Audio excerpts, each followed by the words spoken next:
কয়েকদিন ধরেই তেকুক আর জিকুক শিপারদের নাটক দেখতেছি। হ্যাঁ, আমি মানলাম যে আরএম বলছিল যে কে আর ভি দুইটা আলাদা শরীর হইলেও একটাই প্রাণ, কিন্তু আরএম এইটা বলে নাই যে তেকুকের মাঝে জিমিনকে থার্ড পার্সন বলে অপমান করো। ভুলে যেও না যে কে ভি এর ক্যারিয়ার ফ্রেন্ড আর জিমিন ভি এর স্কুল ফ্রেন্ড, সো দুজনেরই সমান গুরুত্ব আছে ভি এর লাইফে।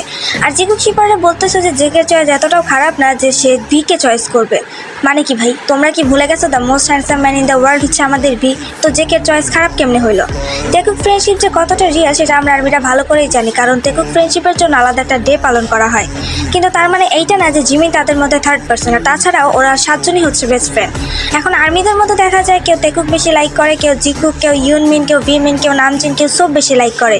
ইটস ওকে না, লাইক অব্দি সীমাবদ্ধ থাকো, শিপিং করার কি প্রয়োজন আছে ভাই? এই তোমাদের মতো কিছু শিপারদের জন্য বিটিএস এর ফ্রেন্ডশিপ নিয়ে প্রশ্ন ওঠে। আমাদের আর্মি ফ্যান্ডমে এত প্রবলেম হয়। এখনো সময় আছে, ভালো হয়ে যাও, কারণ এক্সাইটমেন্ট ভালো কিন্তু অতিরিক্ত বাড়াবাড়ি ভালো না।